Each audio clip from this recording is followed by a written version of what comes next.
A Norfolk man's waking up behind bars this morning after being sentenced for sexually abusing a young girl. 44-year-old Simon Cook from Mill Hill in Horning pleaded guilty to 5 counts of sexual assault that took place in Norfolk between January 2013 and March this year. He was jailed for 8.5 years at Norwich Crown Court yesterday. Andy Trigg has more. It was just before lunchtime last Monday when officers were called to Union Road in Lowestoft following the sudden death of Chris Hardman.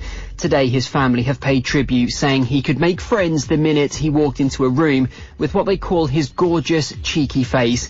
Chris recently suffered with depression but was still committed to helping other people with the illness and publicly said he wished to find a cure. His funeral will be held in private for family and friends only, with everyone being asked to wear green. The biggest tidal surge in 30 years has arrived on the east coast. Seawater has breached the seawalls in Yarmouth and parts of Lowestoft and Alton Broad are becoming submerged. High tide there still isn't due for another half an hour. We're getting reports that water's lapping the Harbour Inn pub in Southwold and Walberswick Pier has been overcome. Waveney District Council have told us the water is far higher and far earlier than we expected. Here's Colin Law, leader of the council.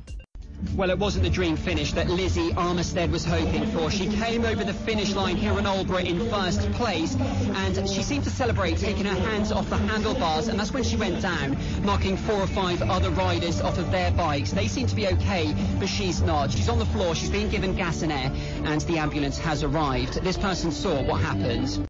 Police have now named 2 teenagers killed at Thorpe Marshes in Norwich yesterday. It's believed 14-year-old Bonner Musingay got into difficulty just before 5 p.m. and then his friend 17-year-old Stella Canby went in to rescue him. Their bodies were recovered from the water around 2.5 hours later. Paul Chamberlain, a volunteer from Norfolk Lowland Search and Rescue who helped out in the operation, says it's a tragedy. Yes, I'm here at the Norfolk Showgrounds where at 8 o'clock this morning the gates opened for this year's Royal Norfolk Show, the 153rd show that the county's been able to put on. And what a day for it.